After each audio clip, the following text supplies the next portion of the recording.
നമ്മൾ എപ്പോഴും പറയുന്ന ഒരു പദമാണ് റിവൈവൽ. പ്രത്യേകിച്ച് വിശ്വാസികളുടെ ലോകത്തിൽ വളരെ ചർച്ച ചെയ്യുന്ന ഒരു പദമാണ് റിവൈവൽ.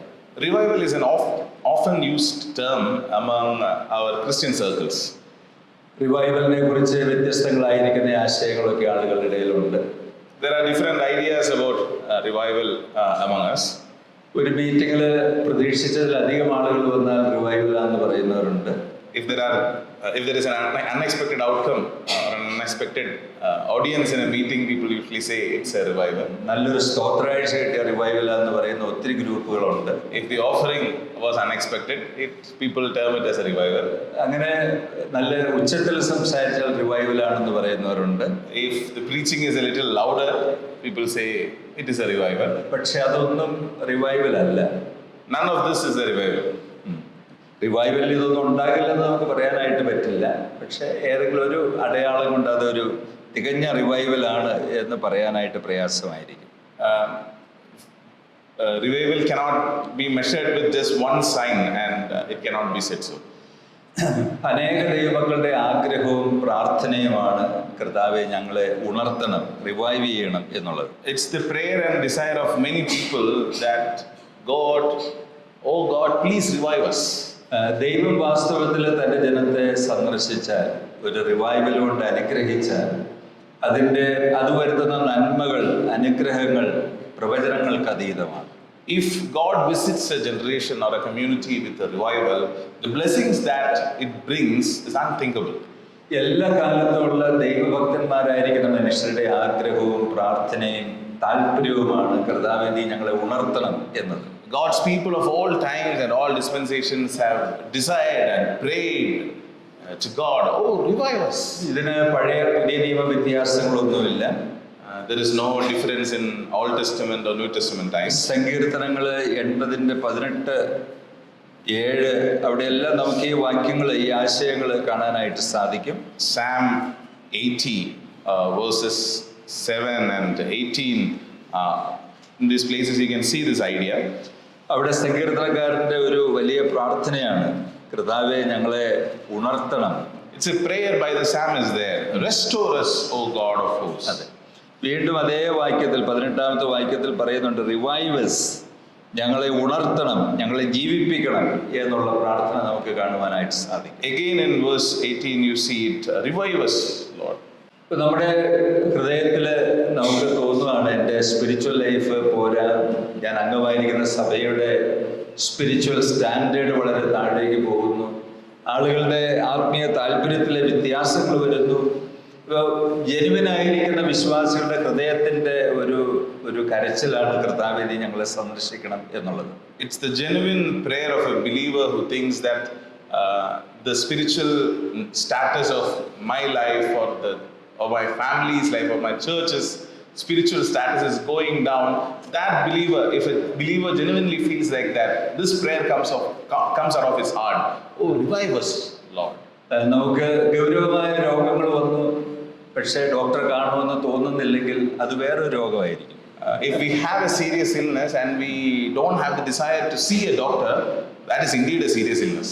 എന്ന് പറയുന്നത് പോലെ എനിക്ക് സ്പിരിച്വലി പ്രത്യേകിച്ചൊന്നും സംഭവിക്കുന്നില്ല, എൻ്റെ ചർച്ചിൽ പ്രത്യേകിച്ചൊന്നും സംഭവിക്കുന്നില്ല, എൻ്റെ ഫാമിലിയിലൊന്നും സംഭവിക്കുന്നില്ല, പക്ഷേ ദൈവം നീ ഞങ്ങളെ ഉണർത്തണം എന്ന് പ്രാർത്ഥിക്കാനായിട്ട് തോന്നുന്നില്ലെങ്കിൽ വലിയ ബുദ്ധിമുട്ടാണ്. If nothing is happening in your spiritual life, no particular improvement in your church's spiritual status, and still you don't feel anything to pray to God to revive you or to restore you, then indeed there is something bad happening. എന്നാൽ നമുക്ക് നമ്മുടെ സ്വയ പരിശ്രമങ്ങളാൽ ഒരു ഉണർവ് സൃഷ്ടിച്ചെടുക്കുക അസാധ്യമാണ്. To bring in a revival by our own is impossible. ഉണർവില്ലാത്ത അല്ലെങ്കിൽ ചലനമറ്റ ഒരു ചർച്ചിൽ ഞാൻ ചെന്ന് ആ സഭയെ ഉണർത്തിക്കളയാം എന്ന് നാം വിചാരിച്ചാൽ അത് നടക്കില്ല. If you think that you will go to a church that is dead or that is inactive and you decide that you will go and make it active, it's not possible. നമുക്ക് അവരെ കൊണ്ട് ഉഷാറായിട്ട് ഒരു പാട്ടൊക്കെ പാടിക്കാം, നല്ലൊരു പ്രസംഗമൊക്കെ പറയാം, പക്ഷേ ജനത്തെ ഉണർത്തുക എന്നത് ദൈവത്തിന്റെ നിസ്തുല്യമായിരിക്കുന്ന ഒരു പ്രവർത്തനമാണ്. You may be able to go and encourage them with a song or probably your preaching, but then to revive that community is only possible by God. നമുക്ക് ചരിത്രത്തിലേക്കും ദൈവത്തിന്റെ വചനത്തിലും ഒക്കെ നോക്കിയാൽ കാണാൻ റിവൈവൽ, ആത്മീക ഉണർവെന്ന് പറയുന്നത് ദൈവം തൻ്റെ ജനത്തിന്റെ മധ്യത്തിൽ ചെയ്യുന്ന ശക്തമായ ഒരു പ്രവർത്തനമാണ്. As if you look into history, we can see that revival among Christian community is a very important job that the Lord has done over many times. റിവൈവലിനെ കുറിച്ച് ഞാനൊരു ചെറിയ നിർവചനം പോലെ ഇവിടെ എഴുതിയിട്ടുണ്ട്, അവിടെ നിങ്ങൾക്ക് വായിക്കാൻ പറ്റും. Revival is a sudden infusion of divine power into one's life, ultimately results in the transformation of lives and God's glory. ഇപ്പൊ ദൈവം ഓൾ ഓഫ് എ സഡൻ മനുഷ്യരുടെ ജീവിതത്തിൽ ഇടപെട്ട് അവരെ ഉണർത്തുകയും അവരെ ശുദ്ധീകരിക്കുകയും രൂപാന്തരപ്പെടുത്തുകയും ചെയ്യുന്ന ഒരു വലിയ പ്രവൃത്തി, അതൊരു ജീവന്റെ വ്യാപാര ശക്തിയാണ് എന്ന് നമുക്ക് പറയാനായിട്ട് പറ്റും. Revival, as defined in the notes here, this is a special action that God does in the life of a community by using His power, by using His divine power to transform their lives and to bring in His own glory. അപ്പോസ്തല പ്രവൃത്തികളൊക്കെ വായിക്കുമ്പോൾ നമുക്കറിയാം ദൈവത്തിന്റെ ഒരു അതിശയമായ പ്രവൃത്തിയാണ്. അല്ലാതെ ഒരു മനുഷ്യൻ എഴുന്നേറ്റ് നിന്ന് പ്രസംഗിച്ചു 3000 ആളുകൾ രക്ഷിക്കപ്പെടുന്നു എന്നൊക്കെ പറയുന്നത് നമുക്ക് എങ്ങനെ അതിനെ വിശദീകരിക്കാനായിട്ട് സാധിക്കുന്നത്? You can see even in Acts of the Apostles that revival is a job done by God, because one man standing up and preaching and 3,000 men getting saved, that's not a usual thing to happen. എസ്രയുടെ കാലത്തുണ്ടായ revival ദൈവത്തിന്റെ ജനം മറ്റ് തെറ്റായ കാര്യങ്ങളെല്ലാം ഉപേക്ഷിച്ച് ദൈവത്തോടും ദൈവവചനത്തോടും ചേർന്ന് നിൽക്കുവാൻ അവരെടുക്കുന്ന തീരുമാനം. Even during the time of Ezra, when people decided to cast away all their old ways and decided to stand together with God or stand for God, that's a very special decision. ഹഗ്ഗായിയുടെ പ്രസംഗം കേട്ട് ജനം ദൈവത്തിന്റെ ആലയം പണിയുവാനായിട്ട് ഉണരുന്ന ഉണർവ് ഇതൊന്നും സാധാരണമായിരിക്കുന്ന കാര്യങ്ങളല്ല. Hearing the preaching of Haggai, people got encouraged to build a temple. That's not a normal thing to happen. നെഹെമ്യാവിന്റെ കാലത്ത് ജനം എഴുന്നേറ്റ് മതിൽ പണിയുന്നത് 55 ദിവസം കൊണ്ട് പൂർത്തിയാക്കി എന്ന് പറയുന്നത് സാധാരണ കാര്യമല്ല. It's not a normal thing to complete the building of a wall of a city in 55 days as in the time of Nehemiah. ദൈവം പ്രവർത്തിച്ചാൽ 6 മാസം കൊണ്ട് ചെയ്യേണ്ട കാര്യങ്ങൾ 6 ദിവസം കൊണ്ട് പൂർത്തിയാകും. If God works, then things that were supposed to finish in 6 months can be completed in 6 days. ഭൂതകാലങ്ങളിൽ ദൈവം റിവൈവല് സൃഷ്ടിച്ച കാര്യങ്ങളെ കുറിച്ചൊക്കെ നമുക്ക് ചരിത്രത്തിലേക്ക് നോക്കിയാൽ കാണാം. As we look into history, we can see many occasions when God intervened to bring in a revival. അങ്ങനെ ധാരാളം ഉണർവുകളുടെ ചരിത്രങ്ങൾ നമുക്ക് ചരിത്രത്തിലേക്ക് നോക്കിയാൽ പഠിക്കാനായിട്ട് സാധിക്കും. The history of lot of revivals which happened. ഇംഗ്ലണ്ടില് John Wesley, Charles Wesley, George Whitefield ഇവരുടെ കാലത്ത് നടന്ന ഉണർവിനെ കുറിച്ച് ദീർഘമായി നിങ്ങൾ പുസ്തകങ്ങൾ നോക്കിയാൽ വായിക്കാനായിട്ട് പറ്റും. In England during the time of John Wesley and Whitfield, you can see a lot of writings about those revivals. റിവൈവലിന് മുൻപ് ഇംഗ്ലണ്ടിന്റെ അവസ്ഥ വളരെ ദയനീയമായിരുന്നു എന്നാണ് ചരിത്രം പറയുന്നത്. England before revival was in a great moral darkness. 18ാം നൂറ്റാണ്ടില് ആ രാജ്യത്തിന്റെ അന്ധകാരം, ആത്മീയവും ധാർമ്മികമായ വിഷയങ്ങളിൽ വലിയ അന്ധകാരം നിറഞ്ഞ ഒരു കാലമായിരുന്നു. 18th century was a time of great moral and spiritual darkness in England. ആളുകള് ആത്മീയത, മതം എന്ന വാക്ക് കേട്ടാൽ പൊട്ടിച്ചിരിക്കുമായിരുന്നു. People usually laughed when they heard spirituality or religion. സഭ, ആരാധന, ദൈവം തുടങ്ങിയ വാക്കുകൾ അവർക്ക് അലർജിയായിരുന്നു. People were allergic to the words of church, God, worship.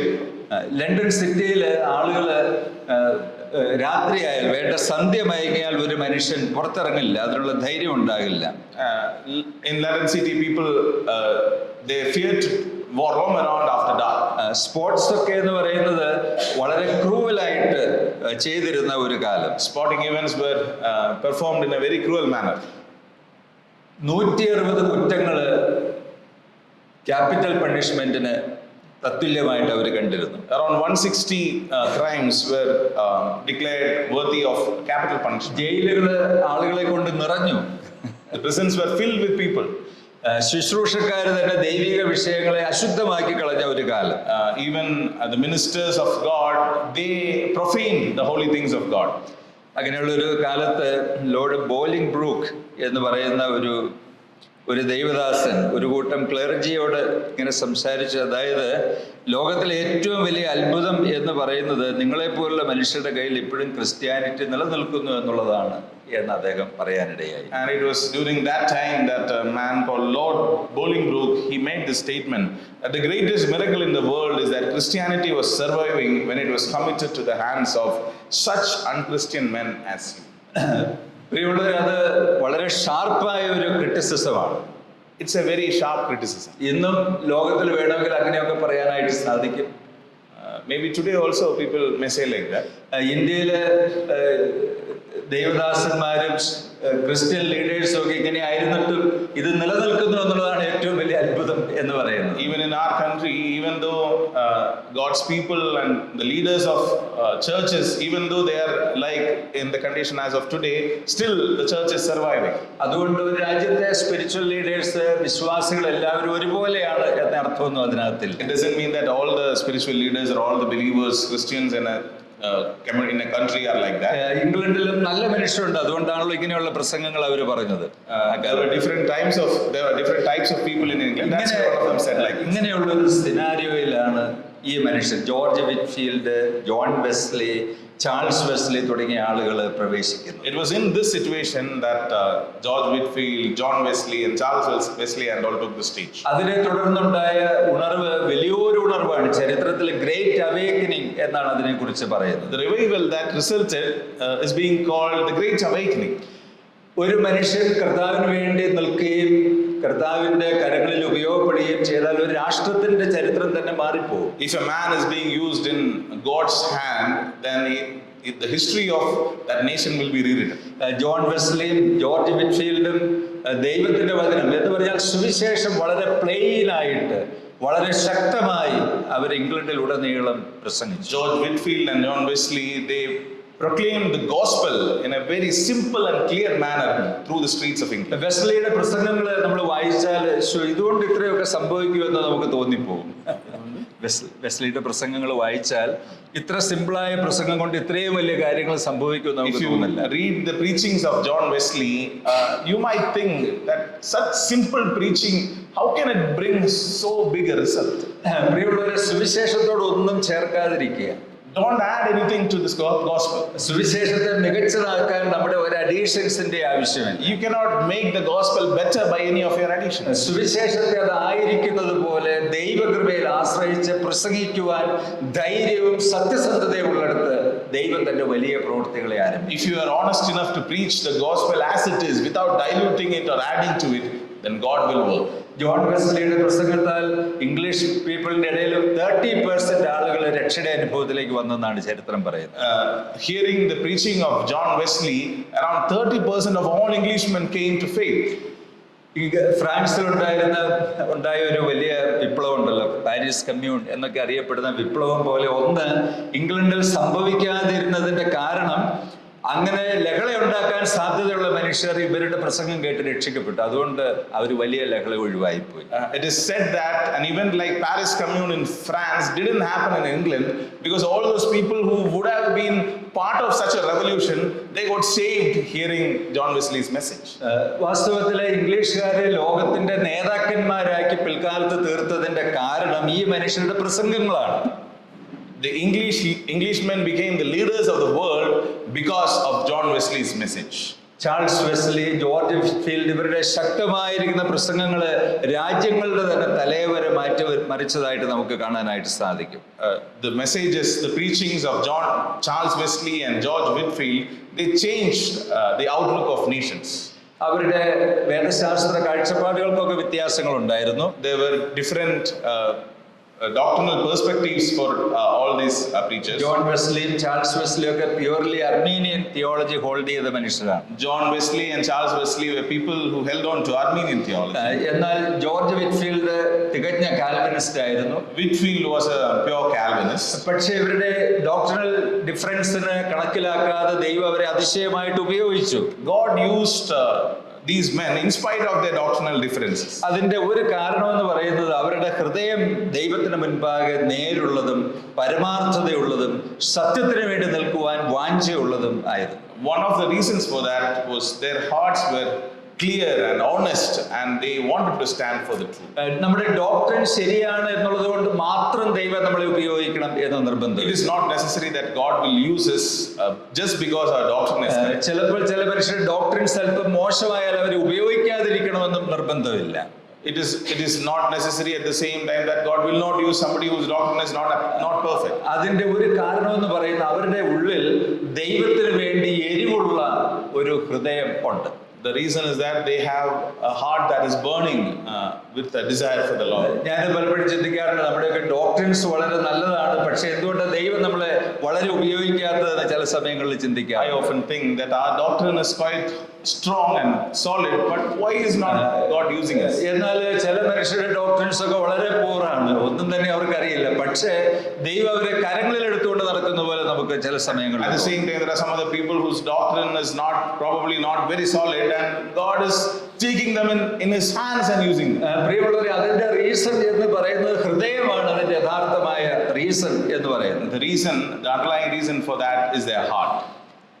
മർക്കോസിന്റെ സുവിശേഷം 9-ാമത്തെ അധ്യായത്തിൽ ഒരു സംഭവമുണ്ട്. Mark chapter 9, you read about an incident. അവിടെ ഒരു മനുഷ്യൻ തന്റെ മോനെ കൊണ്ട് ശിഷ്യന്മാരുടെ അടുക്കൽ വന്നിട്ട് എന്റെ മോനെ ഒന്ന് സൗഖ്യമാക്കണം എന്ന് പറയുന്ന സംഭവം. One man came with his son to the disciples and requested them to heal. അവിടെ അദ്ദേഹം പറയുന്നത്, ഞാൻ അവരെ നിന്റെ ശിഷ്യന്മാരുടെ അടുക്കൽ കൊണ്ടുവന്നു, പക്ഷേ ഒന്നും സാധിച്ചില്ല. I brought my son to you, to your disciples, but they couldn't do anything. അയ്യോ, അവര് പുതിയ ആളുകളാണ്, അവരുടെ ശുശ്രൂഷ അങ്ങ് തുടങ്ങിയേ ഉള്ളൂ, അവര് കാര്യമാക്കേണ്ടതെന്നല്ല. കർത്താവ് ശിഷ്യന്മാരെ കഠിനമായി ശാസിച്ചു. Jesus didn't reply, no, they are very juniors in their ministry, don't think bad of them. No, he didn't say like that. He condemned them, he cursed them. അത് കർത്താവ് പറയുന്നത് faithless generation. He told to the more faithless generation. അപ്പൊ അവര് പറഞ്ഞില്ല, ഞങ്ങളെങ്ങനെ പരസ്യമായിട്ട് പറഞ്ഞ് ഞങ്ങള് ഹർട്ടായിപ്പോ ഇനി ഈ സഭയിലേക്ക് ഇല്ല എന്ന് പറഞ്ഞില്ല. Disciples didn't say that what you did was bad, you condemned us publicly and we are not following you anymore. ഞങ്ങൾ ഇത്രയും വലിയൊരു സ്ഥാനത്ത് ഇരുന്നിട്ട് ഞങ്ങളോട് ഇങ്ങനെയൊക്കെ പറഞ്ഞത് മോശമായി പോയി. We were in such a high position and you talked to us like that, we didn't like it. പക്ഷെ അവര് ഒരു കാര്യം ചെയ്തു, അവര് വൈകുന്നേരമായപ്പോൾ കർത്താവിന്റെ അടുക്കൽ മടങ്ങി വന്നു. They didn't do that and they came to the Lord in the evening and they did another thing. They asked him. അവര് കർത്താവിനോട് ചോദിച്ചു, ഞങ്ങൾക്ക് എന്തുകൊണ്ട് അതിനെ പുറത്താക്കാൻ കഴിയാതെ പോയി എന്ന് ചോദിച്ചു. They asked Jesus in the evening that why were we not able to cast out that demon? അങ്ങനെ ഒരു സുബോധം ആ മനുഷ്യർക്കുണ്ടായിരുന്നു. They had probably a good consciousness. ഞങ്ങൾ ചെയ്യേണ്ടിയിരുന്ന ഒരു കാര്യമാണ്, പക്ഷെ ഞങ്ങൾക്ക് ചെയ്യാനായിട്ട് കഴിഞ്ഞില്ല. എന്തുകൊണ്ട് ഞങ്ങൾക്ക് ചെയ്യാനായിട്ട് കഴിഞ്ഞില്ല എന്നൊരു അന്വേഷണം അവരുടെ ഭാഗത്തുണ്ടായിരുന്നു. They understood that we were not able to do something that we were supposed to. Why we couldn't do that? വാസ്തവത്തിൽ നാമും ചോദിക്കേണ്ട ഒരു ചോദ്യമാണ്, കർത്താവേ, ഞങ്ങൾ ദൈവവചന പ്രകാരമുള്ള ഒരു സഭയാണ്, ഞങ്ങൾക്ക് മൂപ്പന്മാരുണ്ട്, ഞങ്ങൾക്ക് ശുശ്രൂഷക്കാരുണ്ട്, ഞങ്ങൾക്ക് ഒത്തിരി ഉപദേശങ്ങൾ അറിയാം, പക്ഷേ ഞങ്ങളിലൂടെ ദൈവം ചെയ്യേണ്ട കാര്യങ്ങൾ എന്തുകൊണ്ട് ഞങ്ങളിലൂടെ ചെയ്യുന്നില്ല? ആ ഒരു ചോദ്യം നമ്മുടെ ഒരു ഹൃദയത്തിൽ നിന്ന് ഉയരേണ്ടതായിരിക്കുന്ന ചോദ്യം. Maybe this question should arise from our hearts also. We are people with a good church, good solid leadership, good spiritual, good doctrine. But why is this thing not happening? What is supposed to happen through us? ഞങ്ങൾ എല്ലാ കാര്യങ്ങളും ശരിയാണ് എന്ന് ഞങ്ങൾ അഭിമാനിക്കുന്നു, പക്ഷെ ഒരു ചുക്കും സംഭവിക്കുന്നില്ല. We take pride in the fact that we are very true to the word of God, but nothing is happening through us. കർത്താവ് അവരോട് കൃത്യമായ കാരണങ്ങൾ പറഞ്ഞു, നിങ്ങൾക്ക് എന്തുകൊണ്ട് ഇത് സാധിച്ചില്ല എന്ന കാര്യം പറഞ്ഞു. But Jesus answered them, why exactly the disciples were not able to cast out the demon? കർത്താവ് ഈ ജാതിയെ അങ്ങനെ എളുപ്പത്തിൽ ഒഴിവാക്കാൻ പറ്റില്ല. Jesus told, it is not easy to cast out. ഈ ജാതി എന്ന് പറയുന്നതിന് പ്രത്യേക പ്രാധാന്യമുണ്ട്. This kind. There is a special importance to this kind when Jesus mentioned. ഈ സാത്താന്യമായിരിക്കുന്ന ശക്തികളുടെ ബന്ധനത്തിൽ നിന്ന് ആളുകളെ പിടിപ്പിക്കണമെങ്കിൽ ദൈവജനത്തിന്റെ പ്രാർത്ഥനയും വിശ്വാസവും അനിവാര്യമാണ്. അത് കൂടാതെ അതിനെ സാധ്യമാക്കിയെടുക്കുന്നത് നടക്കില്ല. To cast out, to help the generations or the communities around us to come out from satanic and demonic possessions, it is necessary that we are involved in prayer and our faith is built up. പ്രിയമുള്ളവരെ, ഇന്നത്തെ സഭയും ഏതാണ്ട് അതുപോലെയൊക്കെയുള്ള ഒരു അവസ്ഥയിലാണ്. Even today's church is in somewhat a situation like that. കർത്താവിന്റെ ശിഷ്യന്മാരുടെ അടുക്കൽ കൊണ്ടുവന്ന ആ ഒരു ചെറുപ്പക്കാരനെ കുറിച്ച് പറഞ്ഞാൽ അത് ലോകത്തിന്റെ ഒരു പരിച്ഛേദമാണ്. ഞങ്ങളൊന്ന് സഹായിക്കാമോ എന്ന് ചോദിച്ചു വരുന്ന ആൾക്കൂട്ടം. The man who came to the disciples is an example of the world around us. പക്ഷേ ശക്തിയില്ലാതെ നിൽക്കുന്ന അപ്പസ്തോലന്മാർ അവർ പറയുന്നത് ഞങ്ങളെ കൊണ്ട് അതിന് പറ്റില്ല. They are asking, please help us, but the disciples who are powerless, they are saying we can't. പ്രിയമുള്ളവരെ, ലോകത്തിന്റെ ആവശ്യങ്ങൾ വളരെ വലുതാണ്, പക്ഷേ സഭയ്ക്ക് ഒന്നും ചെയ്യാനുള്ള ശക്തിയില്ല. The world has so many needs, but then church is not able to do it.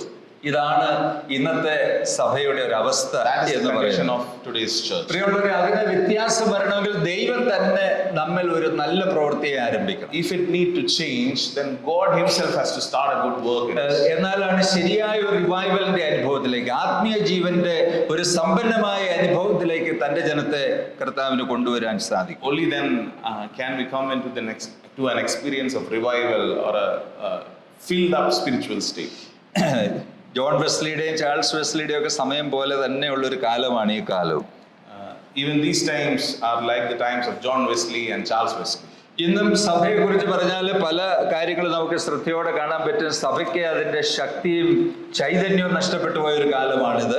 If you look at the church, you can see that the church is losing its power and genuineness. ക്രിസ്ത്യൻസും വിശ്വാസികളും ഒക്കെ ലോകത്തിന്റെ മാതൃകകളോട് പിൻപറ്റുവാൻ താല്പര്യപ്പെടുന്ന ഒരു കാലം. Believers, Christians are conforming to the patterns of the world. വിശ്വാസികളുടെ ആത്മീയ താല്പര്യങ്ങൾ താഴേക്ക് പോകുന്ന ഒരു കാലം. The spiritual interests of believers are going down. Conversions, ആളുകൾ രക്ഷിക്കപ്പെട്ടു വരുന്ന സഭകൾ ചുരുക്കമാണ്. Conversions or churches who have conversions are very rare. രക്ഷിക്കപ്പെടുന്നു എന്ന് പറയുന്ന ആളുകളൊന്നും വാസ്തവത്തിൽ പലതും രക്ഷിക്കപ്പെട്ടത് തന്നെയാണോ നമുക്കറിയില്ല. People who say or claim that they are saved, we are not sure that they are really saved. അനേക ഇടങ്ങളിൽ ഒരു കുടുംബം കർത്താവിനെ സ്വീകരിച്ച് മാനസാന്തരത്തോടെ വന്നിട്ട് എത്രയോ വർഷങ്ങളായിരിക്കുന്നു. In many churches, it is rare to find a family who have come newly into faith, who have accepted the Lord and been baptized. അതുപോലെ ആത്മീയ രൂപാന്തരത്തിന് പകരം ബാഹ്യമായിരിക്കുന്ന പ്രകടനങ്ങൾക്ക് സമയം ഉള്ള ഒരു കാലമാണ് ഈ കാലം. Instead of spiritual transformations, there is more importance to outward things. ദൈവത്തിന്റെ ജനത്തിന് നല്ല ഉപദേശങ്ങൾ കേൾക്കാനായിട്ടുള്ള സമയവും താല്പര്യവും കുറഞ്ഞു പോയി. People are not interested in hearing good doctrine and instruction. അന്ത്യകാലത്തെ കുറിച്ച് അപ്പോസ്തലനായ പൗലോസ് പറയുമ്പോൾ അത് പറയുന്നുണ്ട്, കേൾപ്പാൻ ഇമ്പമുള്ള കാര്യങ്ങൾ പറഞ്ഞു കൊടുക്കുന്ന preachers. Even about the end times, Paul speaks that you will have preachers who will cater to what the congregation likes. പ്രിയമുള്ളവർ, ഇങ്ങനെയുള്ള ഒരു കാലത്ത് ദൈവത്തിന്റെ ജനത്തിന് ഏറ്റവും അനിവാര്യമായിരിക്കുന്ന കാര്യമാണ് ഒരു റിവൈവൽ എന്നത്. In these times, it is utmost essential for the people of Lord to have a revival. റിവൈവലിനെ കുറിച്ച് അനേക നിർവചനങ്ങളും വിശദീകരണങ്ങളും ഒക്കെ പറയാം. എന്നാൽ ഇതിനെക്കുറിച്ച് പറയുന്ന ചുരുക്കം ചില പാസേജുകൾ ഞാൻ നിങ്ങളുടെ ശ്രദ്ധയിലേക്ക് കൊണ്ടുവരാം. I want to bring in to your attention a few passages which talks about revival. സങ്കീർത്തനം 32 ഏറ്റുപറച്ചിലിന്റെയും വിടുതലിന്റെയും സന്തോഷത്തിന്റെയും ഒക്കെ ഒരു അധ്യായമാണ്. Psalm 32 is a portion that talks about confession and coming back and redemption. സങ്കീർത്തനത്തിന്റെ പശ്ചാത്തലവും മറ്റ് വിഷയങ്ങളും എല്ലാം നിങ്ങൾക്കറിയാം. You know the background of this psalm. 32ാമത്തെ സങ്കീർത്തനം 7ാമത്തെ വാക്യം, Verse 7 of Psalm 32. അതെ, അവിടെ പറയുന്നത്, താൻ തന്റെ പാപങ്ങളൊക്കെ ഏറ്റുപറഞ്ഞ് ദൈവത്തോട് നിരപ്പ് വരുന്ന സമയത്ത് സങ്കീർത്തനക്കാരൻ പറയും, നീ എന്നെ രക്ഷയുടെ സന്തോഷം ഉടുപ്പിക്കുന്നു. As he confessed his sin to the Lord and he received forgiveness, he is saying, you surround me with shouts of deliverance. സങ്കീർത്തനക്കാരന്റെ സന്തോഷം, ഊർജ്ജസ്വലത, ഉത്സാഹം എല്ലാം കൈമോശം വന്നു. Psalmist probably lost all his interest and active nature and all his തനിക്ക് യുദ്ധം ചെയ്യാനുള്ള താല്പര്യങ്ങള്, രാവിലെ എഴുന്നേറ്റ് ദൈവത്തിന്റെ മുഖം അന്വേഷിക്കാനുള്ള താല്പര്യങ്ങള് ഒക്കെ വളരെ നഷ്ടപ്പെട്ടു പോയിരിക്കുന്നു. He lost his interest at war, or probably to get up early in the morning and to find joy in the Lord. ആ പഴയ ഒരു ചാമും ഒരു ഗ്ലോറിയും ഒക്കെ ദാവീദിൽ നിന്ന് മാറിപ്പോയി. Probably David lost all his charm and glory. അദ്ദേഹം പറയുന്നത്, എനിക്ക് ഒരു തണുപ്പില്ല, എപ്പോഴും ഒരു ചൂടാന്നാ പറയുന്നത്. He's saying, I'm not cold, I am feeling. അല്ല, എൻ്റെ ഉള്ളിൽ എപ്പോഴും ഒരു ചൂടാണ്, ഒരു തണുപ്പ് അനുഭവിക്കാൻ പറ്റുന്നത്. Inside me, I'm not feeling cold. എന്റെ അസ്ഥികൾക്കെല്ലാം ചൂട് പിടിച്ചതുപോലെ, വേനൽക്കാലത്തിലെ ഉഷ്ണം എന്നെ ബാധിച്ചതുപോലെ ഉള്ളൊരു ഫീലിംഗ് ആണ് തനിക്കെല്ലാം ഇപ്പോഴും. He's feeling that his bonds wasted away and he's groaning. തന്റെ ആത്മീയമായ സന്തോഷം തനിക്ക് നഷ്ടപ്പെട്ടിരിക്കുന്നു. He lost his spiritual joy. ദൈവത്തോടുള്ള കൂട്ടായ്മയും ദൈവവുമായിട്ടുള്ള റിലേഷൻഷിപ്പും ഒക്കെ തകർന്ന് തരിപ്പണമായി പോയിരിക്കുന്നു. He lost his relationship with God and his fellowship. എന്നാൽ അതേസമയം ഇസ്രായേലിന്റെ രാജാവാണ്. But at the same time, he's a king of Israel. അതേസമയം തന്നെ അദ്ദേഹം ചർച്ചിലെ മെമ്പറാണ്. He is a member of the congregation. നമുക്കും അങ്ങനെയൊക്കെ ആയിരിക്കാനായിട്ട് പറ്റും. Maybe it's possible for us. ചർച്ചിൽ വരുന്നുണ്ട്, പാട്ട് പാടുന്നുണ്ട്, അപ്പം നുറുക്കുന്നുണ്ട്, സ്തോത്ര കാഴ്ചയിടുന്നുണ്ട്, എല്ലാം ചെയ്യുന്നുണ്ട്. പക്ഷേ അകത്ത് ദൈവവുമായിട്ടുള്ള നമ്മുടെ ബന്ധം ശിഥിലമായിരിക്കും. You may be coming to the church, participating in worship and breaking bread, maybe putting an offering, but our relationship to God may not be right. എന്താണ് അതിന്റെ യഥാർത്ഥമായിരിക്കുന്ന കാരണം? What is the root cause? ദൈവത്തോടുള്ള വ്യക്തിപരമായിരിക്കുന്ന ബന്ധം തകർന്നിരിക്കുന്നു. Your personal relationship with God is not great. രഹസ്യമായിരിക്കുന്ന പല പാപങ്ങൾ നമ്മുടെ ജീവിതത്തിൽ കടന്നുകൂടിയിരിക്കുന്നു. There are many secret sins in your life. പ്രിയമുള്ളവരെ, അത് ഒരു ഉണർവിന് വിഘാതമായിട്ട് നിൽക്കുന്ന കാര്യമാണ്. It's a stumbling block for revival. ഇത് എത്രയോ വിശ്വാസികളുടെ ജീവിതത്തിൽ സംഭവിക്കുന്ന കാര്യമാണ്. This happens in the lives of many believers. പല പല സിന്നുകൾ വിശ്വാസികളുടെ ഹൃദയത്തിൽ ഉണ്ട്. There are many sins in the hearts of believers. ലോകസ്നേഹം ഉണ്ട്, the love of the world. മൊബൈലുമായിട്ട് ബന്ധപ്പെട്ട പല പല സിന്നുകൾ ജീവിതത്തിൽ തുടരുന്ന വിശ്വാസികളുണ്ട്. Various kinds of sin associated with your device. തെറ്റായിരിക്കുന്ന റിലേഷൻഷിപ്പുകൾ, ബന്ധങ്ങൾ ഉണ്ട്. Bad relationships. വളരെ മോശമായിരിക്കുന്ന മനോഭാവങ്ങൾ ഹൃദയത്തിൽ സൂക്ഷിക്കുന്ന വിശ്വാസികളുണ്ട്. Bad attitudes. ഈർഷ്യയും പിണക്കവും പകയും സൂക്ഷിക്കുന്ന മനുഷ്യരുണ്ട്. Believers who have jealousy and strife in their life. അങ്ങനെയുള്ള ഒരു ഹൃദയത്തിൽ ഉണർവുണ്ടാകുക വളരെ അസാധ്യമായിരിക്കും. How can revival happen in such people? എന്നാൽ ദാവീദിന് മനസ്സിലായി ദൈവത്തിന്റെ കരം തനിക്കെതിരാണ്, തന്റെ ജീവിതത്തിലെ പ്രശ്നങ്ങളുണ്ട്. താനത് ദൈവത്തിന്റെ വചനം കേട്ടപ്പോൾ ഏറ്റുപറയുവാൻ തക്കവണ്ണം ഇടയായി തീർന്നു. David understood that things are not right in my life. Maybe God's hand is against me, and then he decided. അത് ഏറ്റുപറഞ്ഞപ്പോൾ തനിക്ക് റിവൈവൽ ഉണ്ടായി. തന്നെ നോർമൽ ലൈഫിലേക്ക് ദൈവം മടക്കി കൊണ്ടുവരികയാണ്. A revival happened in David's life. God brought him back to his normal life. തന്റെ നഷ്ടപ്പെട്ട സന്തോഷവും ഊർജ്ജസ്വലതയും തനിക്ക് മടക്കി കിട്ടി. David received his joy and his energetic nature back. പ്രിയമുള്ളവരെ, വ്യക്തിപരമായ ഉണർവുള്ള വിശ്വാസികൾ ഒരുമിച്ച് കൂടുമ്പോഴാണ് സഭ ഉണരുന്നത്. When individual believers who are being revived come together, that's when അങ്ങനെ ഒരു സഭ ഉണരുമ്പോഴാണ് സമൂഹം ഉണരുന്നത്. when such churches are revived, the community is revived. സമൂഹങ്ങൾ ഉണരുമ്പോഴാണ് ഒരു രാജ്യത്തെ തന്നെ അത് സ്വാധീനിക്കുന്ന ശക്തിയായി തീരുന്നത്. As such communities are revived, even the nation is being influenced. ലൂക്കോസിന്റെ സുവിശേഷത്തിൽ നമ്മൾ വായിക്കുന്ന ധൂർത്തപുത്രന്റെ ചരിത്രവും ഇത് തന്നെയാണ്. The story of the prodigal son that we read in the Gospel of Luke is also similar. ലൂക്കോസിന്റെ സുവിശേഷം 15-ാം അധ്യായം 21 മുതൽ 24 വരെയുള്ള വാക്യങ്ങൾ മുഴുവൻ വായിക്കണ്ട, ഞാൻ ചില ഭാഗങ്ങൾ മാത്രം പറയാം. Luke chapter 15 verses 21 on to 24. തന്റെ പിതാവുമായിട്ടുള്ള ബന്ധം നഷ്ടപ്പെടുത്തി സ്വത്തുക്കൾ ചെലവഴിച്ച് ജീവിക്കുന്നതിലാണ് ജീവിതത്തിന്റെ സന്തോഷം എന്ന് തെറ്റിദ്ധരിച്ച ഒരു മനുഷ്യൻ. There is this man who thought that it is joyful to lose all the possessions of your father and to spend time with your friends. ഇന്നും അങ്ങനെയുള്ള ചിന്തകൾ നമുക്ക് വരാൻ. ധാരാളം പണം നമ്മുടെ കയ്യിലുള്ളത്, ധാരാളം സ്വാതന്ത്ര്യമുള്ളത്, ലക്ഷറീസ് ആയിട്ട് ജീവിക്കാൻ പറ്റുന്നതാണ് ജീവിതത്തിന്റെ ഏറ്റവും വലിയ സന്തോഷം എന്ന് നാം തെറ്റിദ്ധരിച്ചു പോകും. Maybe we might think that it is the greatest thing in our life to live with all the possessions and to find our joy in them. എന്നാൽ വേഗത്തിൽ തന്നെ തനിക്ക് മനസ്സിലായി, ലക്ഷറീസിലല്ല, ധാരാളിത്തത്തിലല്ല ജീവിതത്തിന്റെ സന്തോഷം, ദൈവവുമായിട്ടുള്ള റിലേഷൻഷിപ്പിലാണ് ജീവിതത്തിന്റെ റിവൈവൽ, സന്തോഷം എന്ന കാര്യം തനിക്ക് മനസ്സിലാക്കാൻ പറ്റി. Understood that the joy in one's life is not, the fulfillment in one's life is not in those luxuries or in those possessions, but being in a relationship with God. എന്നാൽ അദ്ദേഹം പറഞ്ഞു, ഞാൻ എന്റെ പിതാവിന്റെ അടുക്കിലേക്ക് മടങ്ങി പോകുന്നു. This man said, I will go back to my father. പ്രിയമുള്ളവരെ, റിവൈവൽ ആരംഭിക്കുന്ന അവിടെയാണ്. ഒരു സഭ പറയാണ്, ഞങ്ങളുടെ രക്ഷിതാവായിരിക്കുന്ന യേശുക്രിസ്തുവിന്റെ അടുക്കിലേക്ക് മടങ്ങുവാൻ തീരുമാനിച്ചിരിക്കുന്നു. The revival starts there. The church decides that we will go back to our Savior. ആ സ്റ്റെപ്പില് ഒരു മനുഷ്യന്റെ റിവൈവൽ ആരംഭിക്കും. Indeed, in that step, ഒരു സഭയുടെ റിവൈവൽ ആരംഭിക്കുന്നത് മടങ്ങിപ്പോക്കിലാണ്. The church's revival starts in going back. യെശയ്യാ പ്രവാചകന്റെ പുസ്തകത്തിൽ ഒരു വാക്യമുണ്ട്, നിങ്ങൾ പുറമെ ചെന്ന് പഴയ വഴികളെ നോക്ക്, പഠിക്ക്, പുറകിലേക്ക് തിരിഞ്ഞു നടക്കുക. ചില സമയത്ത് മാനസാന്തരം എന്ന് പറയുന്നത് പുറകിലേക്കുള്ള നടത്തമാണ്. അതാണ് നമ്മളെ ആത്മീയമായി മുന്നോട്ട് നടത്തുന്ന യാഥാർത്ഥ്യം. In Isaiah, he speaks like this: go back to your old ways, look at them. The revival in a man's life starts when you go back to your older ways. അദ്ദേഹം ചെന്ന് തന്റെ പിതാവിന്റെ അടുക്കിലേക്ക് പറയുന്നത്, അപ്പച്ചാ ഞാൻ വീട്ടിലേക്ക് കയറിക്കോട്ടെ എന്നല്ല. This man came back to his father and he didn't say, Father, can I come back into my house? ഈ മോന് നല്ല സ്പിരിച്വൽ സെൻസ് കൈവന്നു. This man got a great spiritual sense. അദ്ദേഹം പറയുന്നത്, അപ്പച്ചാ ഞാൻ പൈസ കൊണ്ടേ കളഞ്ഞു, എന്നോട് ക്ഷമിക്കണമെന്നല്ല. He's not saying, I lost all your money, please forgive me. ഞാൻ അപ്പച്ചന് സാക്ഷികേട് വരുത്തി, എന്നോട് ക്ഷമിക്കണമെന്നല്ല. സാക്ഷികേട് വരുത്തി, I lost my testimony, please forgive me. No. അദ്ദേഹം പറയുന്നത്, ഞാൻ സ്വർഗത്തോടും നിന്നോടും പാപം ചെയ്തിരിക്കുന്നു. He is saying to his father, I have sinned against heaven and you.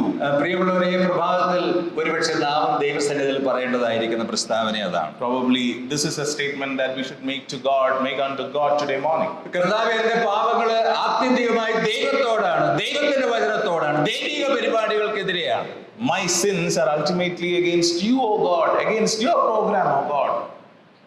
ആ സമയത്ത് തന്റെ സന്തോഷം മടങ്ങി വന്നു. His joy came back to him at that very moment. തന്റെ പിതാവ് പറയുന്നത് എന്തെല്ലാം കാര്യങ്ങളാണ്. അവന് പുതിയ വസ്ത്രങ്ങൾ ധരിപ്പിക്കണം. The things that his father is doing are so great. He needs to be പുതിയ ചെരുപ്പ് ഇടിവിക്കണം, new clothes, new footwear, മോതിരം ഇടിവിക്കണം, a new ring, കാളയെ അറുക്കണം, സന്തോഷം ആരംഭിക്കണം, a fattened calf needs to be slaughtered, വിരുന്നൊരുക്കണം, a feast has to be arranged. വാസ്തവത്തിൽ കർത്താവ് ഇസ്രായേലിനോട് പറഞ്ഞ ഒരു വലിയ സന്ദേശമാണത്. This is a message that the Lord gave to the whole of Israel ദൈവത്തിൽ നിന്ന് അകന്ന് ദൂരേക്ക് പോയി കഴിഞ്ഞു. Israel had gone away from its Lord. നിങ്ങൾ മടങ്ങി വരേണ്ടുന്ന സമയം അതിക്രമിച്ചിരിക്കുന്നു. The time to come back, it's near.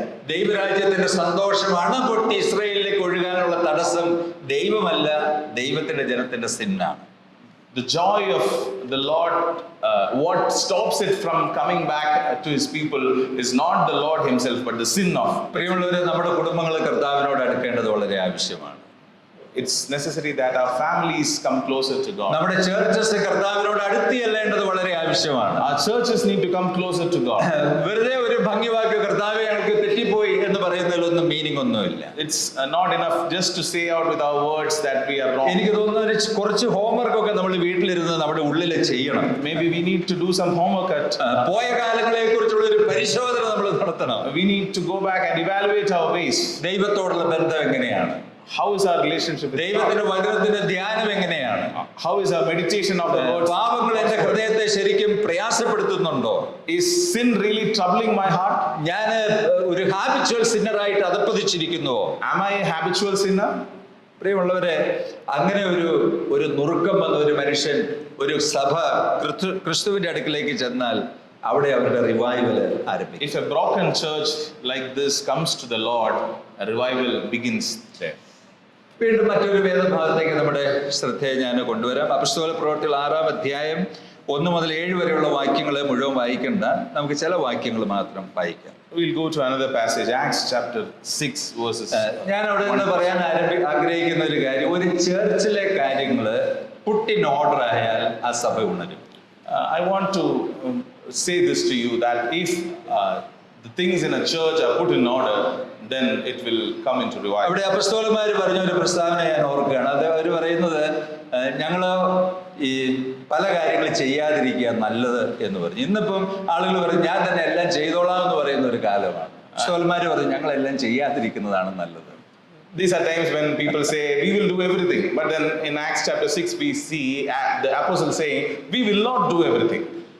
ചർച്ചസിൽ നമ്മൾ കല്യാണാലോചനയ്ക്ക് പോവും, മരിച്ചടക്കിന് പോവും, സ്നാനത്തിന് പോവും, പിന്നെ വീട് കയറാൻ പോവും, പിന്നെ കഞ്ഞി വെക്കാൻ പോവും, കറി വെക്കാൻ പോവും, പിന്നെ എന്തെല്ലാം പരിപാടികളാണ് നമ്മൾ ചെയ്യുന്നത്. As church leaders, we go for housewarmings, for marriages, for preparing food, to arrange things. We go for everything. ഇതെല്ലാം ചെയ്യേണ്ട കാര്യങ്ങളാണ്, പക്ഷെ ഇതെല്ലാം ആര് ചെയ്യണമെന്നുള്ളതാണ് ചോദ്യം. These all are things that need to be done, that ought to be done, but who should do these things? ഞാൻ ചെയ്യേണ്ട കാര്യങ്ങൾ എന്തൊക്കെയാണ്, ഞാൻ ചെയ്യരുതാത്ത കാര്യങ്ങൾ എന്തൊക്കെയാണ് എനിക്ക് പലപ്പോഴും സെൻസ് ഇല്ല. What are the things I ought to do? What are the things that I ought not to do? I am senseless regarding these. അപ്പോസ്തലന്മാർ പറഞ്ഞു ഞങ്ങളല്ല ചെയ്യേണ്ടത്.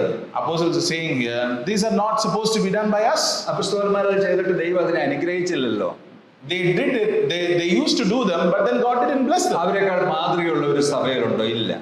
Is there any other church who is much more a better model for us? പക്ഷെ അവരെ ചെയ്യാനിറങ്ങിയ സമയത്ത് സഭ മുഴുവൻ അവർക്ക് എതിരായി തീർന്നു. ചെയ്യാൻ തുടങ്ങിയപ്പോൾ ചെയ്യരുതാത്ത കാര്യം ചെയ്യാൻ തുടങ്ങിയപ്പോൾ when they started doing these things which they were not supposed to do, the church became against them. അവർക്ക് വേഗം കാര്യങ്ങൾ സെൻസ് ചെയ്തു. അവര് They sensed what is wrong. അവര് പറഞ്ഞു ഞങ്ങൾ ചെയ്യേണ്ടത് ഇതൊന്നുമല്ല. They told, ഞങ്ങൾ എന്താ ചെയ്യേണ്ടത്? ഞങ്ങളോ പ്രാർത്ഥനയിലും വചന ശുശ്രൂഷയിലും ഉറ്റിരിക്കും. we ought not to do these things, but we are supposed to devote our time to prayer and to the ministry of എന്നിട്ട് God. ഇങ്ങനെയുള്ള കാര്യങ്ങൾ ചെയ്യാൻ ആത്മാവും ജ്ഞാനവും നിറഞ്ഞ 7 സഹോദരന്മാരെ തെരഞ്ഞെടുക്കുക, അവരെ ഈ വേലയ്ക്കാക്കാം.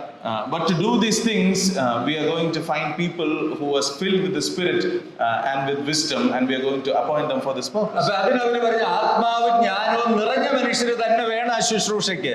People who are full of spirit and wisdom are needed for this very purpose. അവരെ മുന്നോട്ട് കൊണ്ടുവന്നു, അവർക്ക് വേണ്ടി പ്രാർത്ഥിച്ചു, കൈവച്ചു, അവരെ ശുശ്രൂഷയിൽ ആക്കി വെച്ചു. They came forward, they were appointed, and they were entrusted with that ministry. 7ാമത്തെ വാക്യത്തിലേക്ക് വരുമ്പോൾ നമ്മൾ വായിക്കുന്ന ദൈവവചനം പരന്നു, ശിഷ്യന്മാരുടെ എണ്ണം യെരുശലേമിൽ ഏറ്റവും പെരുകി, പുരോഹിതന്മാരിലും വലിയൊരു കൂട്ടം വിശ്വാസത്തിലേക്ക് വന്നു. വളരെ സിമ്പിൾ ആണ് അതിന്റെ reason. The result of that we see in verse 7. The word of God continued to increase, and the number of disciples multiplied greatly in Jerusalem, and a great many of the priests became obedient to the faith. John സ്റ്റോട്ട് എന്ന് പറയുന്ന ദൈവദാസൻ അദ്ദേഹത്തിന്റെ ഒരു പുസ്തകത്തിൽ എഴുതിയിട്ടുണ്ട്, എല്ലാ local ചർച്ചസിലും അപ്പസ്തോല പ്രവൃത്തികൾ 6ാമത്തെ അധ്യായം വർഷത്തിൽ 2 പ്രാവശ്യം പ്രസംഗിക്കണം. John Stott has said like this, that the book of Acts of Apostles should be read at least twice in a year in every church. അല്ലെങ്കിൽ പ്രയോറിറ്റീസ് മാറിപ്പോവും. If not, priorities will go haywire. ശുശ്രൂഷകൾ മാറിപ്പോവും. Ministries will go haywire. സഭയുടെ revival നഷ്ടപ്പെട്ടു പോകും. Church will lose its revival. എന്തൊക്കെ കാര്യങ്ങളാണ് അവർ ക്രമപ്പെടുത്തിയത് ആ സഭയിൽ? What all things did they bring into order? ഒന്ന് ലീഡർഷിപ്പിന്റെ പ്രാർത്ഥന, The prayer of leadership. 2 അവരുടെ വചന പഠനം, The study of the word of God. 3 സഭയിലെ വിശ്വാസികളുടെ ഇടയിലുള്ള കൂട്ടായ്മ, The fellowship among the believers. അത് ഡീക്കന്മാരിലൂടെ സാധ്യമാകണം. It became possible through deacons. ഈ കാര്യങ്ങൾ അവർ ക്രമപ്പെടുത്തി 21 ദിവസത്തെ ഉപവാസ പ്രാർത്ഥനയൊന്നും നടത്തിയതായിട്ട് ഇവിടെ എഴുതിയിട്ടില്ല. We don't see them having spent 21 days in fasting. 40 ദിവസത്തെ ഫാസ്റ്റിംഗും അവർ നടത്തിയില്ല. They didn't do a call for a fasting for 40 days. പക്ഷെ അവർ ചെയ്യേണ്ട കാര്യം ചെയ്തപ്പോൾ അത് ദൈവത്തിന് മുൻപാകെ പ്രസാദമായി തീർന്നു. But when they did those things that they were supposed to do, God was pleased in that. പ്രിയമുള്ളവരെ, അതിന്റെ റിസൾട്ട് എന്താണ്? ഒരു വലിയ റിവൈവല് ആ സഭയിൽ ആരംഭം കുറിക്കുവാനിടയായി. And as a result, a great revival came among them. പ്രിയമുള്ളവരെ, നമ്മുടെ സഭകളിലും ഇങ്ങനെയുള്ള ക്രമീകരണങ്ങൾ നടക്കേണ്ടത് വളരെ ആവശ്യമാണ്. It is necessary that our churches also have such arrangements. പ്രിയമുള്ളവരെ, നമ്മൾ സഭയിലെ മൂപ്പന്മാരായി തീർന്നു എന്നുള്ളത് കൊണ്ട് റിവൈവൽ ഒന്നും ഉണ്ടാകില്ല. Revival will not happen because we became elders in our church, ഡീക്കന്മാരുണ്ടായെന്ന് വിചാരിച്ചുണ്ടാകണമെന്നില്ല, or because we have deacons in our church, അല്ലെങ്കിൽ ട്രാവൽ ചെയ്യുന്ന ഇതര മിഷണറിമാരെ പോലുള്ള സഹോദരന്മാരുണ്ടായെന്ന് വിചാരിച്ചുണ്ടാകണമെന്നില്ല, or some missionaries came out of our church. പക്ഷെ ഇവിടെ പറയും ഞങ്ങളോ പ്രാർത്ഥനയിലും വചന ശുശ്രൂഷയിലും ഉറ്റിരിക്കും. അതാണ് അതിന്റെ കീ എന്ന് പറയുന്നത്. The key for revival is that we will be involved, devoted to prayer and ministry of the word of God. അവരുടെ ക്രിസ്തീയ ശുശ്രൂഷകളുടെ priority ക്രമപ്പെട്ടു. The priority of their Christian ministry, they set that in order. എനിക്ക് തോന്നുന്നു അവർ ദീർഘസമയം ദൈവമുമ്പാകെ ഇരുന്ന് പ്രാർത്ഥിക്കുകയും കർത്താവിന്റെ മുഖം അന്വേഷിക്കുകയും ചെയ്തു. I think that they probably spent a lot of time in prayer and inquiring of the face of the Lord. ഈ ഡീക്കന്മാരായി നിയമിക്കപ്പെട്ട ആളുകള് ആത്മാവിന്റെ നിറവിലും പരിജ്ഞാനത്തിലും അവർ നിലനിന്നിരുന്നു എന്ന കാര്യം നമ്മൾ വായിക്കുമ്പോൾ മനസ്സിലാവും. We see about the deacons that they were staying full of spirit and wisdom. പ്രിയമുള്ളവരെ, അതിന്റെ ഫലമായിട്ട് ഒരു വലിയ റിവൈവല് ആ ജനത്തിന്റെ മധ്യത്തിൽ ഉണ്ടാകാനായിട്ട് ഇടയായി. And as a result of that, a great revival came among them. ദൈവം നമ്മളെ എന്തിനാണ് വിളിച്ചിരിക്കുന്നത് എന്ന് നാം ക്ലിയർലി മനസ്സിലാക്കേണ്ടത് വളരെ ആവശ്യമാണ്. We need to understand why God has called us. എന്നെ കുറിച്ചുള്ള ദൈവികമായിരിക്കുന്ന പരിപാടി എന്താണ്? What is God's program about? എന്റെ ജീവിതത്തിന്റെ പ്രധാനപ്പെട്ട ശുശ്രൂഷകൾ എന്തൊക്കെയാണ്? What are the main ministries that God എന്റെ has? മുൻഗണനകൾ എന്തെല്ലാം? ഏതെല്ലാമാണ്? What are my priorities? അവിടെയാണ് നമുക്ക് ഫോക്കസ് ചെയ്യേണ്ടത്. That is where we need to focus. ആ ഫോക്കസിലേക്ക് നമ്മൾ മടങ്ങി വരുമ്പോൾ ദൈവം പ്രവർത്തിക്കാനായിട്ട് ആരംഭിക്കും. When we come back to that focal points, God will start working in our life. ഞാൻ ഭക്തസിംഗിന്റെ ജീവിതത്തിൽ നിന്നൊരു സംഭവം ഇങ്ങനെ ഒരിക്കൽ വായിക്കാനിടയായത് ഓർക്കുകയാണ്. I have read a story from the life of the അദ്ദേഹം മുംബൈയിൽ വന്ന് തന്റെ മിനിസ്ട്രി ആരംഭിച്ചു. എനിക്ക് തോന്നുന്നു മാസങ്ങൾ അദ്ദേഹം പ്രസംഗിച്ചു എല്ലാ ദിവസവും. He came back to Mumbai and he started preaching, and probably he preached for months. അപ്പൊ അദ്ദേഹം ഒരു ദിവസം അങ്ങനെ ഇരുന്ന് ഒത്തിരി സങ്കടപ്പെടുകയും നിരാശപ്പെടുകയൊക്കെ ചെയ്തു. എത്ര കാലങ്ങളായി പ്രസംഗിക്കുന്നു, ഒരു ആത്മാവിനെ പോലും ഇതുവരെ ലഭിച്ചില്ലല്ലോ. He was disappointed that I've been preaching for so many days, but then I've not won a soul for the Lord. അപ്പൊ കർത്താവ് തന്നോട് ഇങ്ങനെ ഇടപെട്ടു എന്നാണ് അതിനകത്ത് രേഖപ്പെടുത്തിയിരിക്കുന്നത്. He records how the Lord intervened with him. നിന്നോട് ഇങ്ങനെ ഓടി നടന്ന് പ്രസംഗിക്കാൻ ആരാ ആവശ്യപ്പെട്ടത്? Who asked you to run down like this and preach? നിന്നെ വിളിച്ചിരിക്കുന്നത് ഒന്നാമത് എന്റെ അടുത്തിരിക്കാനാണ്. I have called you to stay with me. നീ എത്ര സമയം, എത്ര ദിവസങ്ങൾ എന്റെ അടുത്തിരുന്നു? How many days or how much time have you spent? നീ ഒത്തിരി സ്ട്രീറ്റുകളും വീടുകളും ഒക്കെ കറങ്ങി നടന്ന് പ്രസംഗിച്ചല്ലോ, എന്നിട്ട് എന്താ ഉണ്ടായി? You're roaming around streets and going to different homes. പ്രിയമുള്ളവരെ, നാം ഇനിയും മനസ്സിലാക്കാത്ത ഒരു കാര്യം, ദൈവവേല നിങ്ങളുടെയും എന്റെയുമല്ല, ദൈവവേല ദൈവത്തിൻ്റെതാണ്. What we need to understand is that the work of the Lord, the ministry of the Lord is not ours or yours, it is of the Lord. പ്രിയമുള്ളവരെ, ദൈവത്തിന്റെ വേല ദൈവശക്തിയാൽ മാത്രം നിറവേറ്റപ്പെടുന്നതാണ്.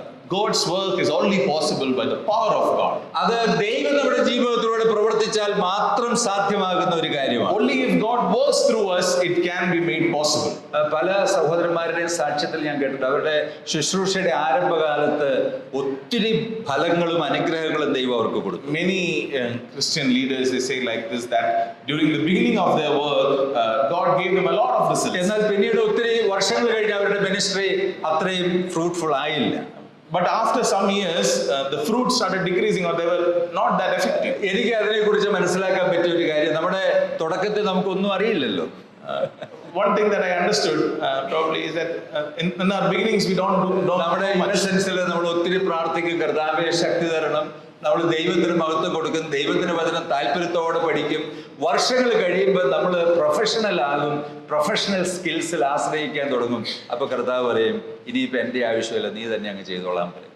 In the beginning of our ministry, probably in our innocence we'll pray and depend on the Lord for everything, but as times go by we become professional and will trust in our professional skills, and then God will say, now I am not needed, you do. നമ്മൾ ഒത്തിരി കാര്യങ്ങൾ പറയും, പക്ഷെ ദൈവം പ്രവർത്തിക്കില്ല.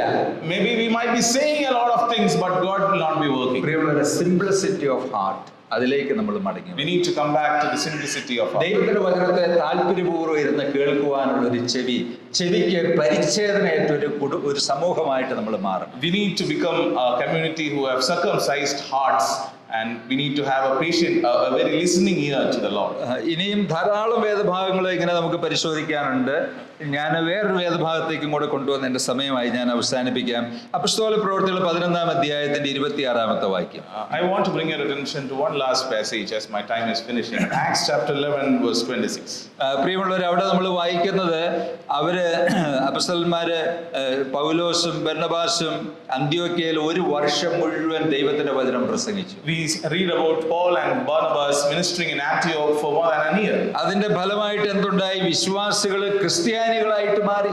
And as a result, believers or disciples became Christians. നമ്മൾ പറയുന്ന ഒരു കാര്യമാണ്, ഞങ്ങൾ എത്ര വർഷമായി പ്രസംഗിച്ചു, പക്ഷേ ഒരുത്തന്റെ ജീവിതത്തിൽ ഒരു വ്യത്യാസവും വന്നിട്ടില്ല. We say this often. We have been preaching for a lot of time, but nobody's life. പിള്ളേർക്ക് ഒരു വ്യത്യാസവും വരുന്നില്ല. Children are not changing. ചെറുപ്പക്കാർക്ക് ഒരു മാറ്റവും വരുന്നില്ല. Youth are still the same. മാതാപിതാക്കൾക്ക് വ്യത്യാസം വരുന്നില്ല. Parents have no change. ഒന്നും സംഭവിക്കുന്നില്ല. Nothing is happening. കർത്താവ് എന്റെ പ്രസംഗം മുഴുവൻ ഇതിൽ പോയി. What is happening to my preaching? ഇവർ ഒരു വർഷമേ പ്രസംഗിച്ചുള്ളൂ. Paul and Barnabas preached for 1 year. നമ്മൾ 10-15 വർഷം പ്രസംഗിച്ചിട്ട് ഒന്നും സംഭവിക്കുന്നില്ല. We've been preaching for 10-15 years. Nothing is happening. എന്തായിരിക്കും അതിന്റെ വ്യത്യാസം എന്ന് പറയുന്നത്? What is the difference? എന്തോ ഒരു വ്യത്യാസമുണ്ട്, ഒന്ന് പരിശോധിക്കുന്നത് നല്ലതാണ്. There is some difference. It is good to examine it. എന്തോ ഒരു ഡിഫറൻസ് അവരുടെയും നമ്മുടെയും പ്രസംഗത്തിലുണ്ട്. There is some difference between their preaching and our preaching. പ്രിയമുള്ളവരെ, അവര് ഒരു വർഷം മുഴുവൻ ദൈവത്തിന്റെ വചനം പ്രസംഗിച്ചു. ഒരു വർഷം മുഴുവൻ They preached the word of God for 1 full year. എന്ന് പറഞ്ഞാൽ ആ സഭയെ ദൈവത്തിന്റെ വചനം കൊണ്ട് അവര് നിറച്ചു. They filled the church with the word of God. ഈ പഴയ ഉണർവ് ചരിത്രങ്ങളൊക്കെ വായിച്ചാൽ 3 ഉണർവ് യോഗങ്ങൾ, 1 മാസത്തെ ഉണർവ് യോഗം, 6 മാസത്തെ ഉണർവ് യോഗം, 7 ദിവസത്തെ ഉണർവ് യോഗം എന്നൊക്കെ ഞാനിങ്ങനെ വായിച്ചിട്ടുണ്ട്. When you read the history of revivals, you hear about 3 weeks revival meeting or 3 months revival meeting, 6 months revival meetings, etc. അങ്ങനെ ഒരു ചർച്ചിലെ 25 വിശ്വാസികൾ ഒരാഴ്ചയിൽ എല്ലാ ദിവസവും വൈകുന്നേരം 2-3 മണിക്കൂർ വന്നിരുന്ന് ദൈവവചനം കേൾക്കാനും പ്രാർത്ഥിക്കാനും ആരംഭിച്ചാൽ അവിടെ ചില അസാധ്യ കാര്യങ്ങൾ സംഭവിക്കും. If the believers in a church, they decide to come together to pray and listen to the word of God every day for weeks on, definitely ഈ മനുഷ്യരുടെ ഹൃദയങ്ങൾ ദൈവത്തിന്റെ വചനം കൊണ്ട് നിറഞ്ഞ് കവിയണം. അവിടെയാണ് പ്രിയമുള്ളവരെ രൂപാന്തരം ആരംഭിക്കുന്നത്. When the hearts of believers are filled with the word of God, that's where revival starts. ദൈവവചനത്തിന്റെ ശുശ്രൂഷ എന്ന് പറയുന്നത് ഡ്രൈ പ്രീച്ചിങ് അല്ല, full of energy and life. The preaching, the ministry of the word of God is not dry preaching, but it is full of energy and life. ദൈവത്തോടുള്ള ബന്ധം, ദൈവവചനത്തിന്റെ സമൃദ്ധി, പരിശുദ്ധാത്മാവിന്റെ നിറവ്, പ്രത്യാശയുടെ ഉറപ്പ്, വിശ്വാസത്തിന്റെ ശക്തി, ഇതൊക്കെയാണ് നമ്മുടെ ശുശ്രൂഷയിലൂടെയും പ്രസംഗത്തിലൂടെയും വെളിപ്പെടുന്നത്. അത് കേൾക്കുന്ന മനുഷ്യരുടെ ഹൃദയങ്ങള് ദൈവകൃപയാൽ നിറയപ്പെടും. Our preaching should reveal the power of the Holy Spirit, the power of the word of God, the assurance of the hope that we have. And when we do that, when our preachings reveal that, people's lives will be transformed. ഞാൻ ഈ അടുത്ത നാളുകളിൽ ചില books ഇങ്ങനെ വായിക്കാനിടയായി. I read some books recently. ആ പുസ്തകങ്ങളിൽ പറയുന്ന കാര്യങ്ങൾ ശ്രദ്ധേയമാണ്, വളരെ ശ്രദ്ധേയമായിരിക്കുന്ന ആശയങ്ങൾ അതിനകത്ത്. There were some interesting ideas in those books. സ്വിറ്റ്സർലൻഡിൽ വളരെ മനോഹരമായ ശുശ്രൂഷകൾ ചെയ്ത ദൈവദാസന്മാരുണ്ട്. ജോൺ കാൽവിൻ ഉണ്ട്, ഫാരൽ ഉണ്ട്, പിന്നെ അങ്ങനെ ഒത്തിരി ദൈവദാസന്മാർ ഉണ്ട്. There were many men of God who ministered in Switzerland, like John Calvin and Farrell. അവര് ശുശ്രൂഷകൾ ആരംഭിച്ച സമയത്ത് ആ രാജ്യത്ത് വലിയ ഒരു റിഫർമേഷൻ വർക്ക് നടന്നു.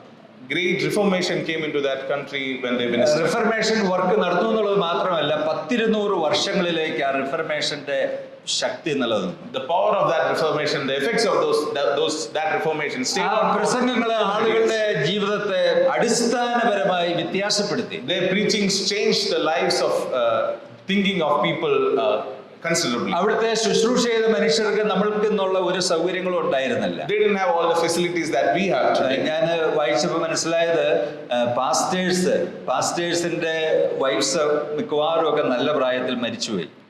I read about them that most of the wives, spouses of the pastors, they passed away in a very young age. എല്ലാ കുടുംബങ്ങളിലും 4-5 പിള്ളേരുണ്ട്. ഈ സഹോദരിമാർക്ക് മാൽന്യൂട്രീഷൻ വന്ന് മിക്കവാറും എല്ലാവരും മരിച്ചു. Most of these wives were malnourished and they had probably 4 or 5 children. അവർക്കിടെ salary എന്ന് പറയുന്നത് വളരെ മിനിമം.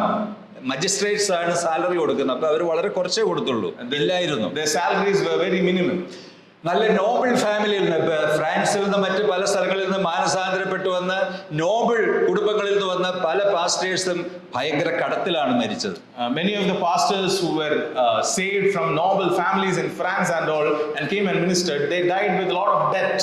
പക്ഷേ ഇവരുടെ ശുശ്രൂഷകൾ വളരെ ശക്തിയുള്ളതായിരുന്നു. But their ministry was very powerful. അപ്പൊ അവര് ഈ ശുശ്രൂഷകൾ ആരംഭിച്ച സമയത്ത് അവര് അതിന് മുൻകാലങ്ങളിൽ ഓഗസ്റ്റിൻ തൊട്ടുള്ള ദൈവദാസന്മാർ എങ്ങനെയാണ് സഭയെ വചനം കൊണ്ട് നിറച്ചത് എന്നവർ പരിശോധിച്ചു. As they started their ministry, they examined how in the older times people from the time of Augustine, how they filled the church with the word of God. മധ്യകാലഘട്ടത്തിൽ ജീവിച്ചിരുന്ന അനേക ക്രിസ്ത്യൻ മങ്സ് അവരുടെ ജീവിതങ്ങള് ശുശ്രൂഷകളൊക്കെ അദ്ദേഹം വളരെ ശ്രദ്ധയോടെ പഠിച്ചു. They examined the lives and ministry of Christian monks who lived in the Middle Ages. അവര് പറഞ്ഞു മൊണാസ്ട്രി തെറ്റാണ്, പക്ഷെ അവരുടെ ഒത്തിരി പ്രാക്ടീസസ് ശരിയാണ് എന്ന് അവർ പറഞ്ഞു. They understood that monasteries are not the right concept, but their practices, many of their practices were right. ദൈവ ജനത്തെ സങ്കീർത്തനങ്ങളാൽ നിറയ്ക്കണം. God's people have to be filled with അതിനൊരു ടൈം ടേബിൾ അവരുണ്ടാക്കി കൊടുത്തു. They made a timetable for that. Saint ബെനഡിക്റ്റിന്റെ ആശ്രമത്തിൽ ഒരാഴ്ച കൊണ്ട് ഒരു വിശ്വാസി സങ്കീർത്തനങ്ങൾ മുഴുവൻ വായിച്ച് പൂർത്തിയാക്കണം.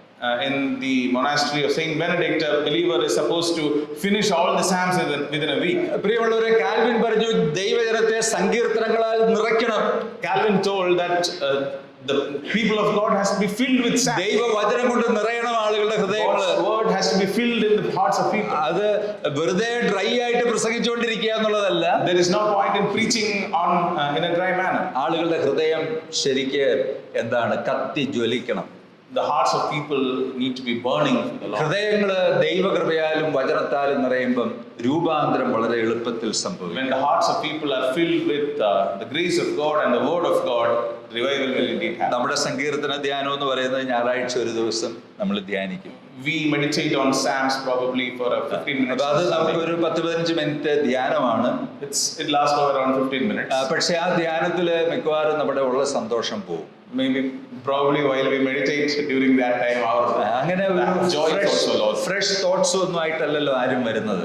Nobody brings in fresh thoughts with വായിച്ച് അതുപോലെ തന്നെ റിപ്പീറ്റ് ചെയ്തുകൊണ്ടിരിക്കും. We often repeat the same thing that we keep കാരണം on saying. അവര് തന്നെ ഡ്രൈ ആണ് ദൈവസന്നിധിയിൽ. That's because they themselves are dry in the അവര് presence of വന്ന് God. സഭയെ കുറച്ചും കൂടെ ഡ്രൈ ആക്കും. They'll come and make the church a little more dry. അങ്ങനെ പല ആഴ്ചകളാകുമ്പോൾ നമ്മുടെ ഹൃദയം വാമാകുന്നതിന് പകരം ഡ്രൈ ആയി മാറും. Instead of our hearts becoming warm, we become dry. എന്നാൽ ഇവിടെ ഈ മനുഷ്യർ അന്ത്യോക്യയിൽ അവർ ദൈവത്തിന്റെ വചനം പ്രസംഗിച്ചു. But here we see in Antioch that they preached the word of God. എല്ലാ ദിവസവും പ്രസംഗിച്ചു. They preached it every day. ദൈവസഭ വളരെ താല്പര്യത്തോടെ ദൈവത്തിന്റെ വചനത്തെ കേട്ടു. The church listened very intently to the word of God. അത് കലാശിച്ചത് അവരുടെ down to earth transformation. And it resulted in a great transformation among the people. പ്രിയമുള്ളവരെ, ദൈവത്തിന്റെ വചനത്തിന്റെ പ്രസംഗം ഫലവത്തായാൽ ജീവിതങ്ങൾ രൂപാന്തരപ്പെടും. If the preaching of the word of God is effective, lives will be changed. അതാണ് ഏറ്റവും വലിയ റിവൈവൽ എന്ന് പറയുന്നത്. That is the greatest revival. അവിടെ കർത്താവിനെ നാം മഹത്വപ്പെടും. The name of the Lord will be praised. അവിടുന്ന് ആളുകൾ ദൈവവേലയ്ക്കായിട്ട് ഇറങ്ങി പുറപ്പെട്ടു. People will decide to go for the ministry. പോകുന്നൊന്നും പറഞ്ഞ് ആരെയും തള്ളിവിട്ടൊന്നുമില്ല. They listened. പരിശുദ്ധാത്മാവിന്റെ സ്വരം അവർ കേട്ടു. Nobody pushed them to the ministry, but they heard the nudging of the Holy Spirit. എന്നാൽ ഒരു 10-30 വർഷം കഴിയുമ്പോൾ കർത്താവ് തന്നെ മടുത്തു. വെളിപ്പാട് പുസ്തകത്തിൽ പറഞ്ഞു, പരിശുദ്ധാത്മാവിന്റെ സ്വരം കേൾപ്പാൻ മനസ്സുള്ളവർ കേൾക്കട്ടെ എന്ന് പറഞ്ഞു. അന്ത്യോക്യയിൽ അങ്ങനെയല്ലായിരുന്നു. After some time, the Lord says in Revelations that whoever is willing to hear the Spirit, let him listen. But it was not in Antioch like that. അന്ത്യോക്യയിൽ ആളുകൾ വളരെ ഈഗർലി വെയിറ്റ് ചെയ്യാണ്, പരിശുദ്ധാത്മാവ് എന്താണ് In സംസാരിക്കുന്നത്. Antioch, people were waiting eagerly to hear what the Spirit of the Lord is telling us. എഫെസോസിലും സ്മുർന്നയിലും ലവോദിക്കയിലും പരിശുദ്ധാത്മാവ് സംസാരിക്കാനായിട്ടല്ല, കേൾക്കാനാണില്ല. It was not because the Spirit of the Lord was not speaking to them in Ephesus and Laodicea and Smyrna, but they were nobody willing to listen. സഭയുടെ ചെവി മന്ദമായി പോയി. The ears of the church became dry. ഹൃദയത്തിന്റെ ചൂട് നഷ്ടപ്പെട്ടു പോയി. They lost the warmth of their hearts. പ്രിയമുള്ളവരെ, നമുക്ക് ഒരു സ്വയപരിശോധനയിലേക്ക് മടങ്ങി വരാം. Let's go back to an evaluation of ourselves. നമുക്ക് ചില നല്ല തീരുമാനങ്ങൾ എടുക്കാം. Let's take some good decisions. കർത്താവേ, എനിക്ക് നിന്റെ മുഖം അന്വേഷിക്കണം. Lord, I need to inquire. കർത്താവേ, ഞാൻ എൻ്റെ ജീവിതത്തിന്റെ പ്രയോറിറ്റീസ്, മുൻഗണനകളൊക്കെ ഞാനൊന്ന് പരിശോധിക്കട്ടെ. I want to look at my priorities in my life. ഞാൻ എന്നെ തന്നെ ഉയർത്താനാണ് പരിശ്രമിക്കുന്നത്. Many a time I am trying to exalt myself. അതോ ഞാൻ കർത്താവിനെ ഉയർത്താനാണ് പരിശ്രമിക്കുന്നത്? But shouldn't I be exalting you, O Lord? കർത്താവേ, നീ എന്നെ സഹായിക്കണം. Lord, please help me. A.W. ടോസർ എന്ന് പറയുന്ന മനുഷ്യൻ 20-ാം നൂറ്റാണ്ടിലെ പ്രവാചകൻ എന്നറിയപ്പെട്ട ഒരു മനുഷ്യനാണ്. A.W. Chaucer is known as the prophet of 20th century. അദ്ദേഹവും അദ്ദേഹത്തിന്റെ സിസ്റ്ററും ഒക്കെ ഒരു കാലത്ത് രക്ഷിക്കപ്പെട്ടു. He and his sister came to the Lord at around the same time. അപ്പൊ ഈ രക്ഷിക്കപ്പെട്ട ചില കാലങ്ങൾ കഴിയുമ്പോൾ സഹോദരിക്ക് ഈ ടോസറിനെ കുറിച്ച് തോന്നി, ഇദ്ദേഹത്തിന് എന്തെങ്കിലും കുഴപ്പം സംഭവിച്ചോ?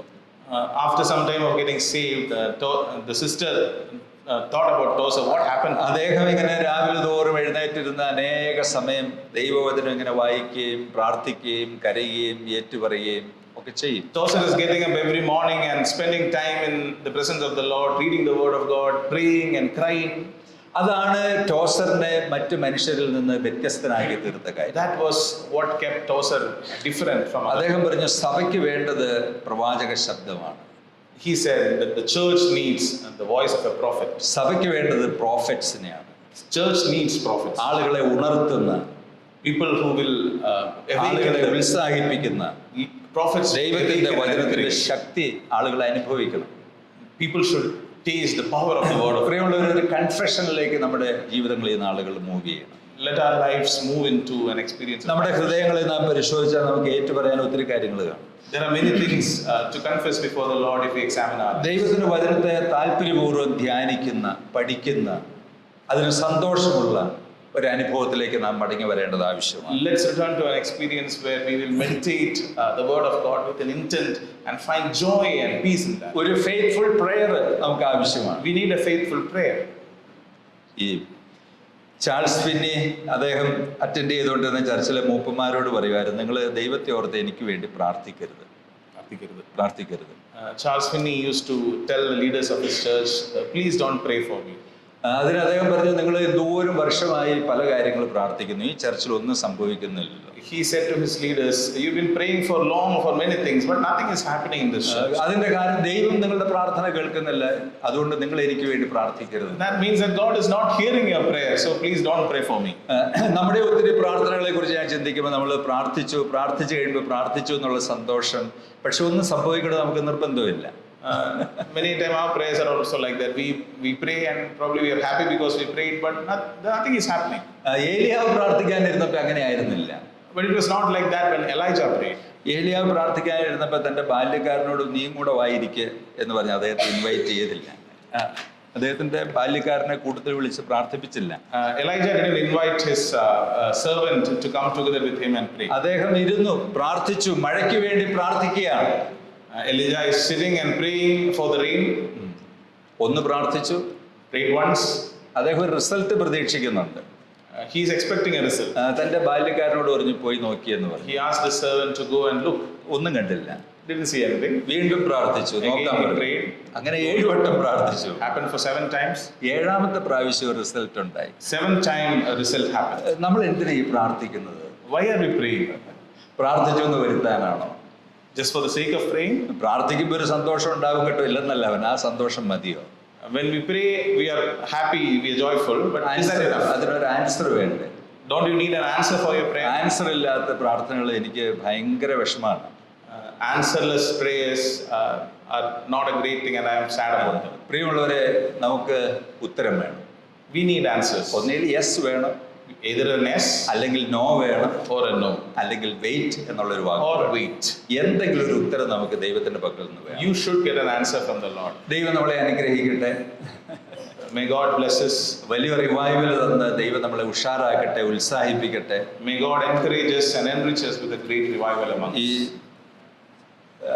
ഈ 25ാമത് വാർഷികാഘോഷത്തിൽ പങ്കെടുക്കാനുള്ള അവസരം ഞങ്ങൾക്കും തന്നതിൽ പ്രത്യേകം നന്ദി പറയുന്നു. I thank the church for inviting us to participate in this 25th anniversary celebration. ഞങ്ങളെ ഫാമിലി ആയിട്ട് ഓർത്ത് പ്രാർത്ഥിക്കണം. Please remember us as a family. ഞങ്ങളുടെ മോൾ ഇവിടെ ഉണ്ട്. Our daughter is here. എല്ലാ പ്രത്യേക കെയറുകൾക്കായിട്ട് നന്ദി പറയുന്നു. We thank the church for taking care of her.